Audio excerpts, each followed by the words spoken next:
Welcome to another fabulous episode of Fan Faces with your boy Amadou the Great. Andrew will be joining us real soon. He'll be stepping into the frame here. But first and foremost, as you can see, rocking the green, white, and blue. Shouts out to the Sierra Leone people. And also, it is holiday season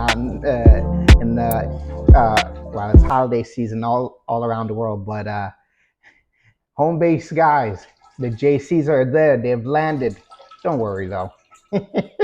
You have 11 months with the girl. The JC only has 1 month with the girl, maybe give or take some. So don't worry about none of that. She's all yours the moment that guy that's sending her money goes away. So the both of you can enjoy 2 times, 3 times as much. There's much more to say about that, huh? Let's go. Let's get on the show, man. Let's get on the show. So some of the topics we'll be getting into today.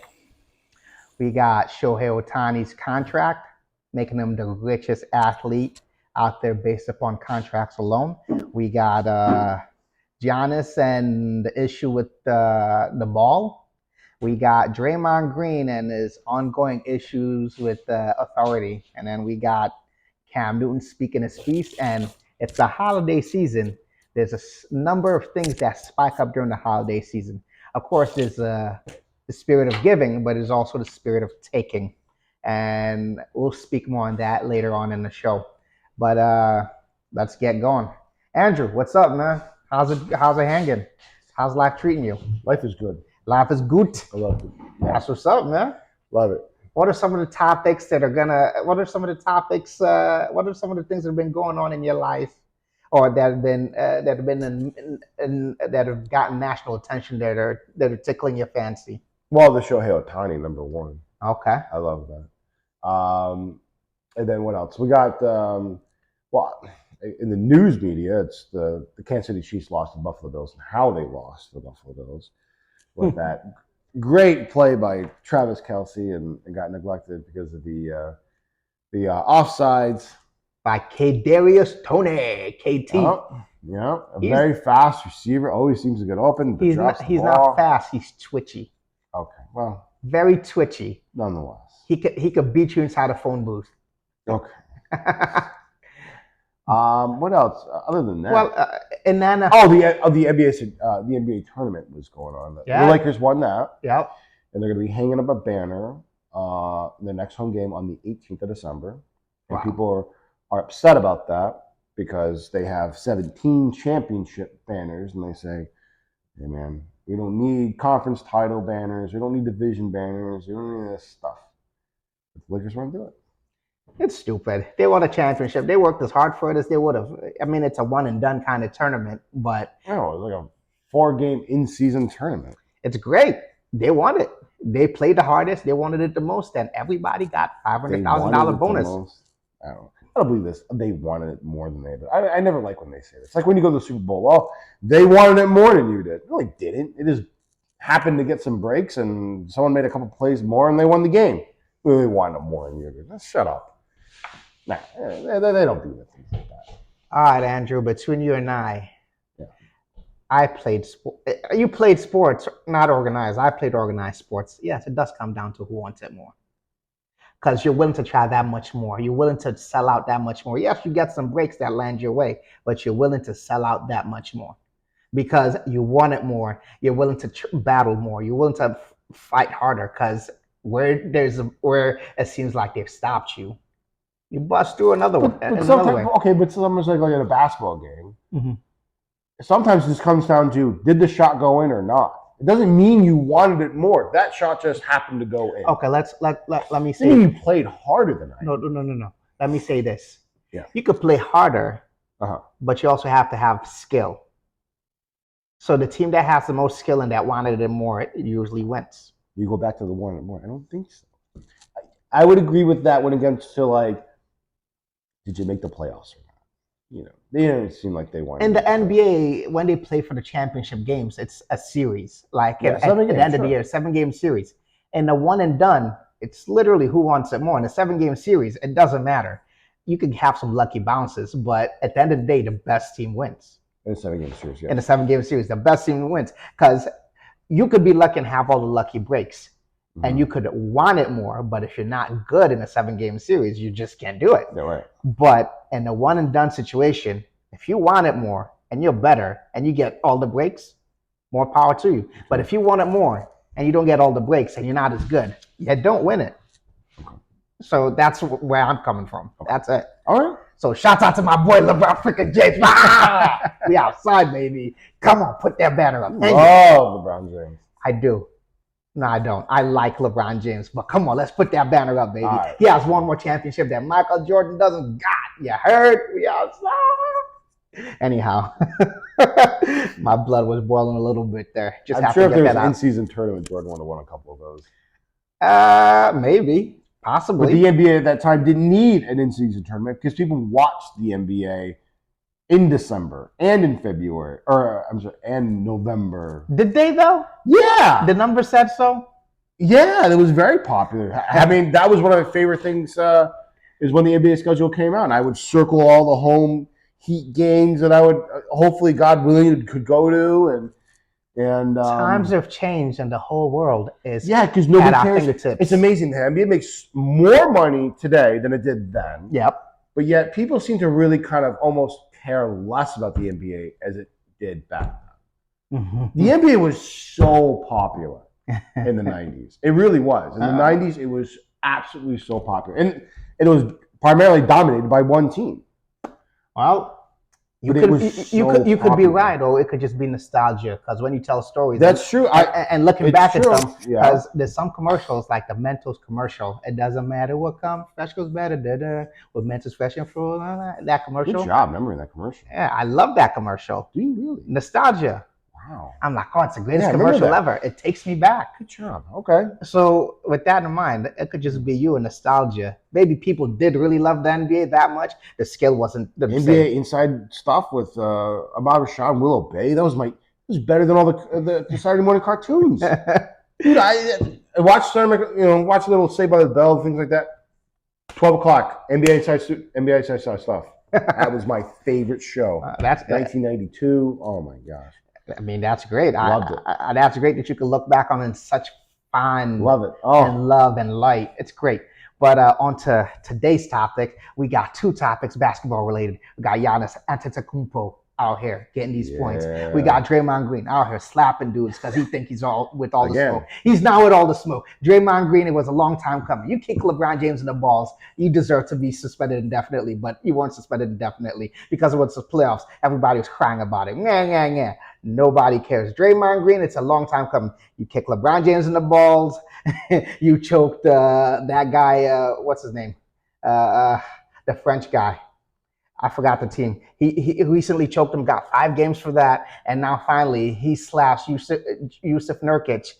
Oh, pardon me, it's an accident. No, bro, you meant to do that, and you deserve to be suspended indefinitely because you're out here not being a sportsman. Kicked out Sabonis' chest in the playoffs against the Kings. He stomped on Sabonis' chest. Stomped on him. And he's like, oh, my bad, mistake. Brutal. Draymond Green, man, you kept doing foolish things. He's the person that plays stupid games and doesn't hope to win the stupid prizes.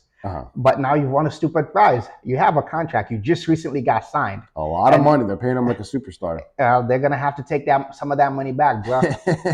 You snooze, you lose, baby. Colin Cowherd, you keep fighting for Draymond Green. Draymond Green keeps doing goofy things. He does. Because he works for the volume. You keep, Draymond's No, Draymond's an idiot. You go there, you play the game, sportsmanship counts. Stop kicking people. Stop stomping on people. Stop hitting people in the face. Yeah. It's a game of basketball. Play by the rules. There's no need for you to be the bully. Sure. It doesn't call for that. Play the game. Not necessary. For you to get suspended indefinitely, you deserve that. It was a long time coming. What was the suspension? Do they indefinitely? I know it's indefinitely, but is there? That just means they haven't made a decision yet. Well, hopefully they don't make a decision until like 5 years from now. Put him on the bench. If you truly love basketball, you will truly regret all the decisions you made to kill people. Wouldn't it just be fun, interesting to see if somebody actually one day he just starts something with the wrong guy and the wrong guy just absolutely just beats the living crap out of him on the basketball floor? The young guys are no longer in the game of basketball. Draymond's one of the tough guys down in basketball. You don't have a Kevin Garnett in there. Imagine Draymond starting stuff with Kevin Garnett. Imagine that. That'll be some smoke or Steven Jackson. That'd I'm be saying like, oh, Steven Jackson. or Meta World Peace. Yeah, Imagine that, I Draymond. have to go back to run our test because Meta World Peace would bring peace. Nah, Meta World Peace will probably be with all the smoke too. Oh, you thought this was a game? Nah, Draymond. Nah, I'm with it. I'm with it today. It's over for you. That'd be crazy. Kevin Garnett, Steven Jackson, Ron Artest. He's a very insightful guy. I mean, Draymond Green. You listen to his podcast and stuff. I mean, he's very well thought out. So it's just so incredible that he always seems to find himself in these situations. He doesn't have skill, so he resorts to violence. If you have skill, play the game. Play the damn defense. game. He just plays defense. All he has to do is play defense. No, he plays defense and decides, I want to slap people in the face. I want to kick people in the nuts. Don't do that. It's not the game. Play the damn game. That's my frustration. I played sports, no, not at that level that Draymond played, not even nearly close. But when people, poke you, play the game. Show them that you can play. That's how you get back at them, slapping them, kicking them, punching them. It's not how you show that, I got skill. Because if you show me you're better than me, it shuts me up. What the hell am I going to do? What the hell am I going to do? I can't. You show me that I can't guard you. All right, cool. Shit, I need to shut it up and maybe work on my game more. Next time I come, maybe put up my Next time I come, maybe put my best foot forward against you. Not next time I come, I need to maybe get some brass knuckles just in case. That's not the game of basketball. Yeah, it's a physical game, sure. It's one-on-one and you have to get physical with people, but stop hitting people. It's not the game. Show them that you're better than them. Show them on your skill. Dribble to the basketball court, dribble to the hoop, man. Let that thing hang, boy. Hammer it down. You feel me? Or maybe even I revert. Maybe he starts stuff with Dennis Rodman. The worm. I tell you, there was a lot of just awesome, tough basketball players. Me nostalgia again, the 90s and the early 2000s. Even Kobe. Kobe was just, he was ruthless, man. Kobe has that reputation. Allen Iverson was 6 foot. Weighed like, 150, 160 pounds? I mean, how many times did you see people try to fight him? Wow. That's because Allen Iverson embarrassed him with his skill. Oh, yeah. They didn't like that very much. Good. He put everybody on skates. He did. So they didn't like that. But speaking of tough guys, we got Giannis Antetokounmpo, the freight train of the NBA. He's big, strong, and fast, and moves like a freaking, wow, get out of the way. If you stay in front of him, the Greek freak. Yeah, don't do that. Awesome. You don't want that. But what's going on with the Greek freak, Andrew? He scored that 64 points against the Indiana Pacers the other night in Milwaukee and wanted the basketball. But unfortunately, as soon as the game ended, the Pacers ran off with it. Why did the Pacers ran off with it? One of their teammates scored a couple points. His first ever points in an NBA game, and they wanted to give him the ball. He scored 2 points. I don't know if it was 2 points. I don't know how much he got. No. If you in basketball, it's twos. Right. I don't know who he ended the night with.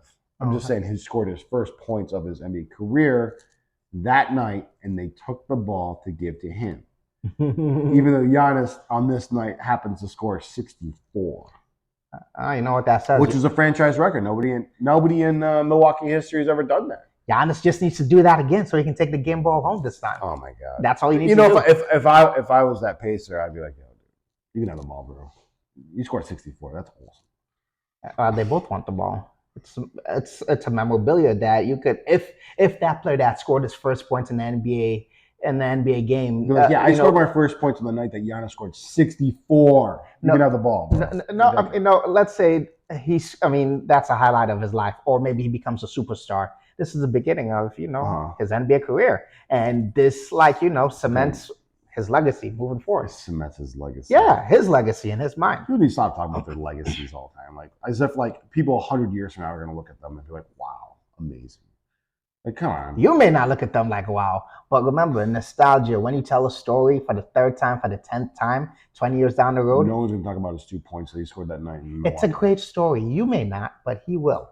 Him and his family. No, There you go. no, it's a beautiful thing. But I'm just saying, he scored 64. Give it to him. Giannis scored 64. This guy scored 2 points. I don't know, man. Give me bad karma. If you're in soft fashion, give it to the man. All right. Give him his flowers, man. Let Giannis do it again. That's what it's. That's what it's. 64 points. That's so easy in the NBA. Well, it's Giannis. Yes, he Yes, can do it again. All right. If he can't do it again, it wasn't meant to be. Oh, Giannis Antetokounmpo, the Greek freak, aka the Nigerian nightmare, on another universe, because you have Nigerian ancestry. So of course. Yeah. But let's keep it moving. Chugga chugga chugga. So there's two stories here, right? Yeah. Shohei Otani gets paid. Yes. The most. Yes. There's 3 things going on here. Shohei Otani gets paid the most, but defers his money. Yes. 10 years down the line. Mm-hmm. Okay. So Bobby, it's really like a 20-year contract. Okay. Bobby Bonilla gets his money from the New York Mets, defers it down the line. So he gets paid $1 billion every July 1st or something like that.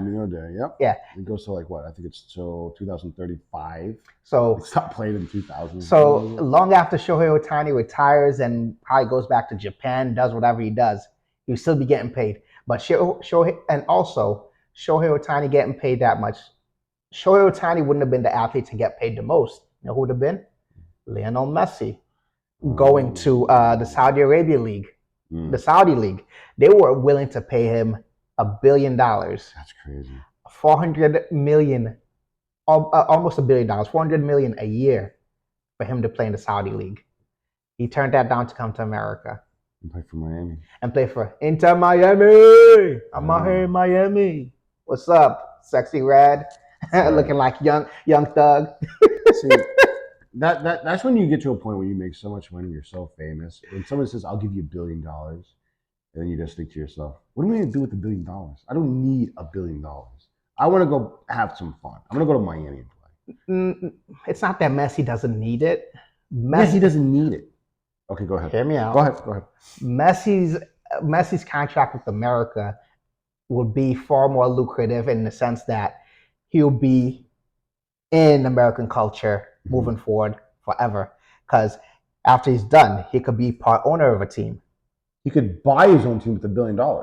He could, but will the Americans let him buy a team? Why wouldn't they? He's Messi. He's the greatest of all time. Yeah, but Messi's valuable as a player. Messi as an owner. It's like Michael Jordan as an owner. Is Michael Jordan as an owner? Does he have a good team? No. Exactly. Okay, do a lot of owners who didn't play sports have a good team? No.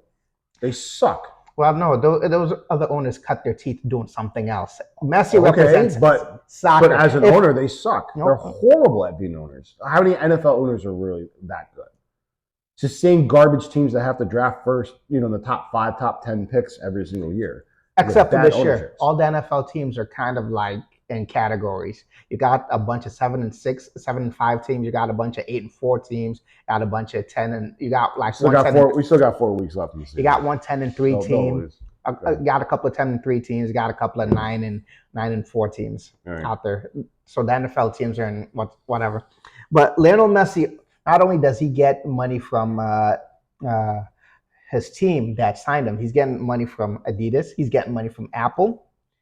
And that's what I know so far. Because every time there's a new subscription for MLS, Messi gets paid through Apple. Every time there's a purchase. And it won't come to $1 billion.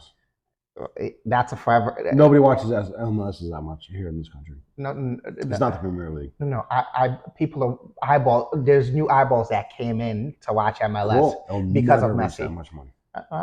Soccer's international, so whether or not American teams watch, whether or not American audiences watch, there's overseas audience. The overseas audience, they want to watch Messi play.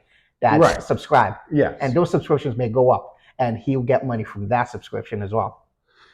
And then he'll get money from Adidas. Probably that's a lifetime contract. Whatever they sell. That's what I'm saying. He's making enough. He's making a lot of money as this. So like when you offer him $1 billion, you could say, I don't want to play there. I want to play. I'd rather just come to the United States, get paid less money. That's like an athlete who takes a pay cut to stay on a team that's going to be a winner, because he goes, I'd rather get paid less and enjoy my career winning than get paid so much money and just lose. You know what I mean? So that's what I respect about him. He really just wants to enjoy his life. Like, he's been so successful, and he's like, I don't need $1 billion. He's won at every level. I don't need $1 billion. I mean, I want to enjoy my, the rest of my 30s, and I want to have some fun, live in Miami. It's obviously very high Hispanic culture down there, right? Yeah. Dude, you hang out and have fun, man. Right? Yeah, no. That's good. That's good. It's the boss. I hope he hangs out in Miami for a couple more years. That'd be dope. Well, I believe he'll hang out for a couple more years, and then he'll own an MLS team, an expansion team. MLS expands faster than any franchise or any league I've ever known. How many teams do they have in the league now? I don't know. So many freaking teams. Well, maybe because do they have more teams coming in there? Go ahead. Maybe because it's growing so fast. Even though you don't see it because you're not in that realm, you're not paying attention to them. But maybe MLS is growing. The audience is growing at such a fast rate. But there's a reason why the audience may be growing at such a fast rate. There's a bunch of foreigners coming in via Mexico. Right. So I mean that's going to be the majority of the MLS population. Games are packed. When the Portland team plays, the games are packed. Portland Timbers, I believe. Games are packed. New York has two teams. Okay, go ahead. The Red Bulls and New York City FC. Right. When they play, they both play at packed house. So they draw. They have 29 current clubs in the MLS. 29. Well, the 32 seems to be the magic number. The NFL has 32 teams now. I think the NBA is trying to get to 32. I think hockey has 32. I can't remember. Baseball wants to get to 32. 32 seems to be where everyone wants to be right now. The league does plan to expand to 30 teams in 2025 for the debut of San Diego. So that'll be the 30th team. And then it may expand to 32 teams at a later date. So no really official other teams other than San Diego in a couple years. Okay. Well, let's get back to that's incredible. Go ahead. Let's get back to Shohei Otani in the baseball world. Yes. So Shohei Otani's offered $700 million over 10 years. Yes. That dwarfs the next closest contract in America. Was that my Trout? No, that football player, $45 million. Patrick Mahomes. He dwarfs it by 300 to 400 million. That's how awesome of a contract he has. Yeah. Because Patrick Mahomes' contract initially was like 500 million or so for like 12 years. But Shohei Otani's contract dominates it up and down, left and right. And Shohei Otani will become the first billionaire. Well, just through contract money alone will be a billionaire. Like one of the first billionaire athletes, like through I play the sport, they pay me. Okay. I see. Yeah. Instead, and not endorsements or extra or whatever curricular activities going on or investments. Just like I play the sport, they sign a contract, they give me the money, which is great for him and great for future baseball stars coming up to let it be known that there's money in the sport.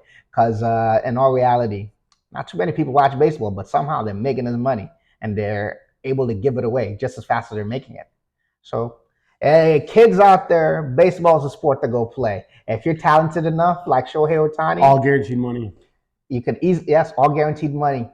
$70 million a year, all guaranteed money once he starts making it. And the awesome thing about that is taxes will be deferred. So he may not have to pay. Is it? That's what I hear. He may not have to pay. So if he moves to Florida, when he starts getting paid that money, he won't get paid the state income tax. Yeah. He'll get he'll enjoy his money fully. Go ahead. Yeah. So that's that for that. But let's revert back to the football world. Got my boy Cameron Newton. He made a comment about game managers. Yes. And then later on, he had to explain himself thoroughly about what he meant by that. But before that, they were killing him in the media. Huge. Killing him like, how dare you say that? But if you guys out there look at it, Cam Newton has a resume that talk about football players. He does. He's won an MVP. He's gone to Super Bowl. He's won Rookie of the Year.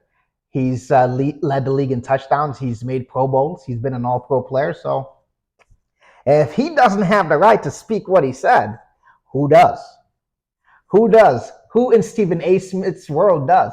Who in that guy, an undisputed, does? They don't. But everybody talks. Everybody can talk how they're. No. He has a resume to back up what he's saying.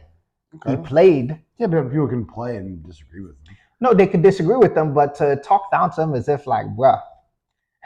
Oh man, they should never talk down to him. Just man, if that's what you think. That's what how dare you spit such venomous crap? It's just like when Tom Brady said the sport's soft nowadays. Nobody jumped at him, but Tom Brady's a GOAT, so yeah, whatever he says, it's whatever. He says the sport's softer now because slot receivers are not getting their head knocked off when they go in the middle because they're being protected. You can't hit a defenseless player. Mm-hmm. So give Cam Newton the leeway. Cam Newton's latter part of his career, was crappy due to the fact that he got into bad situations that he shouldn't have gotten into. He got into the Patriots just like weeks before the season started. He went back to the Panthers. The season had already started, and then they inserted him in. He was just positioned for failure. He wasn't going to succeed. He didn't have a whole off season to learn the system and go ahead out there and show out. He didn't. They just like, oh, you come here on this day. Oh, you could get to play the next game. You're set up for failure. You're not going to succeed. The people that he calls game managers end up in correct situations. Brock Purdy, that is the best situation Brock Purdy could have ended up in. Mac Jones could have been in that situation. Mac Jones could have flourished because Kyle Shanahan is a tremendous coach, and some way, somehow, he makes it work with every quarterback. Right. Jimmy Garoppolo did great in Shanahan's system. Matt Ryan did great in Shanahan's system. Robert Griffin III did well in Shanahan's system, won a Rookie of the Year when he was down in Washington. Because Shanahan was, I believe, offensive coordinator or, offensive quality controls coach or something like that. He was in there, though. He had an input. So every quarterback that's played in Shanahan's system has excelled. He finds a way to make it work for them. But had Brock Purdy ended up with New England, with the Raiders, or with San Diego, any of those other teams, he wouldn't be what he is. When Brock Purdy's worst games were when he didn't have Debo, he didn't have Christian McCaffrey, he didn't have Trent Williams. So yes, Brock Purdy ended up in the right situation, but he's a game manager in the sense that if he doesn't have all his pieces that complement him, okay, so he doesn't win. Okay, so was Joe Montana a game manager? He's an upper echelon game manager. He's an upper echelon game manager. Yeah. So if he didn't have Jerry Rice or Roger Craig on the team, the greatest receiver ever in Jerry Rice. So I mean, where would he if Joe Montana was drafted by the Indianapolis Colts? A different career. It's great. It is awesome for you to be drafted in a culture that fits you and that you could meld in well. Most quarterbacks don't get that opportunity. You go to the worst team in the roster. Yes. And if you go to the worst team in the league, they're trying to build around you when you come. They don't already have a team set in place to like, hey, here you go. This is your team. Just drive. Just do what you need to do. Do your part. You don't need to do everybody else's part. Just do your part and you will succeed. Brock Purdy just has to do his part to succeed. If Trent Williams is not in the game, Debo Samuel's not in the game, he doesn't have success. Right. It's been shown. Right. And who else did he talk about? Dak Prescott. Dak Prescott may be more of an outlier though, because Dak Prescott went to the Cowboys. Dak Prescott came into the Cowboys in a pretty decent situation.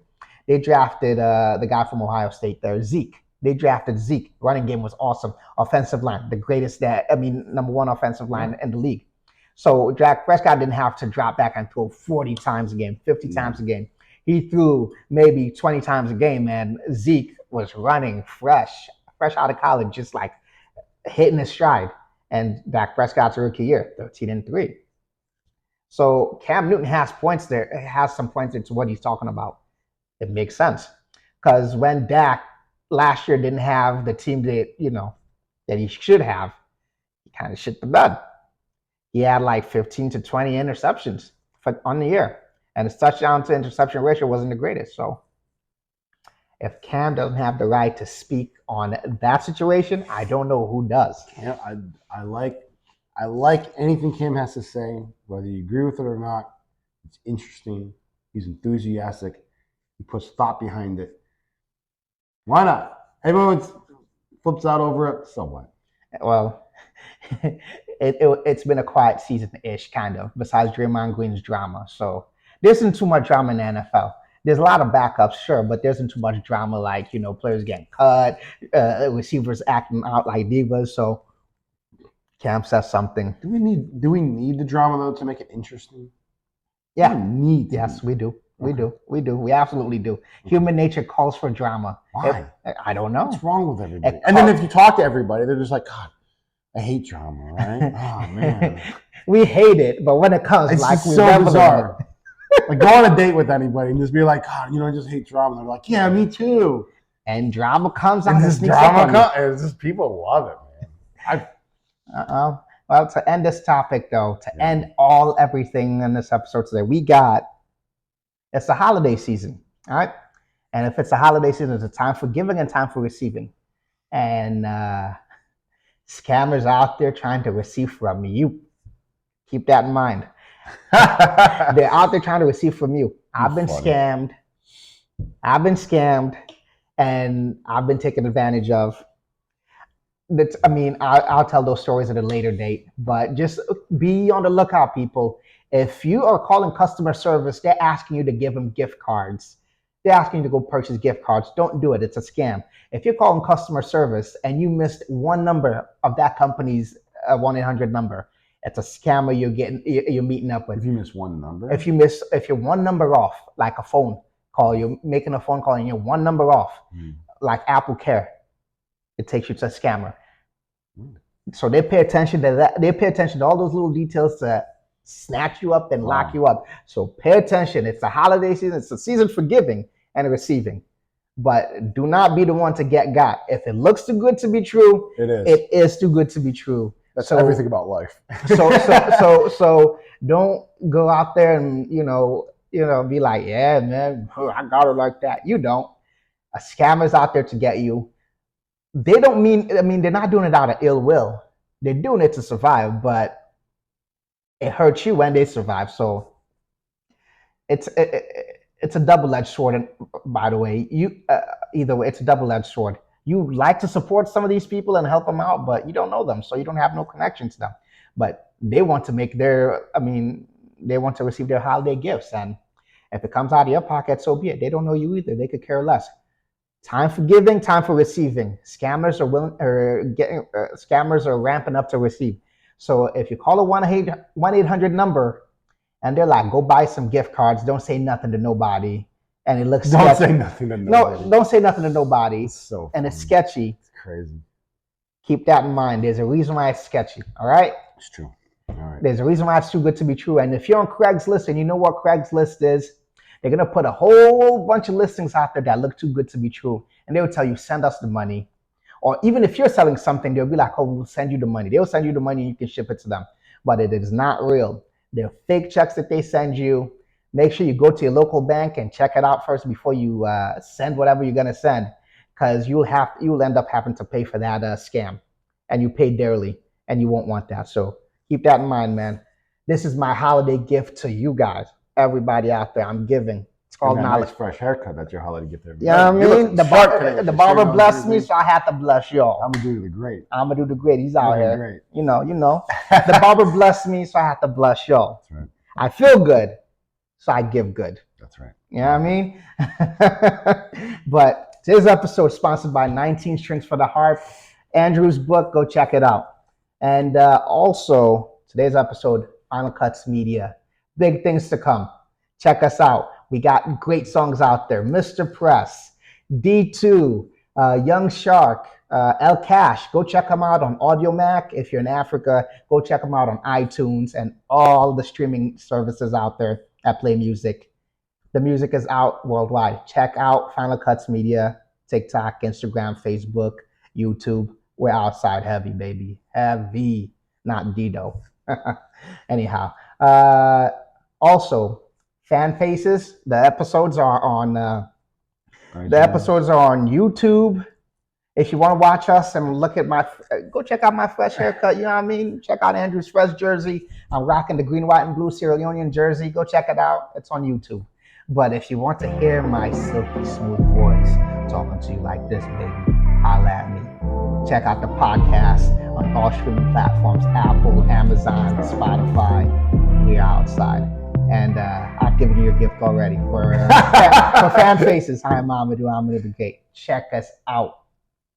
Yeah.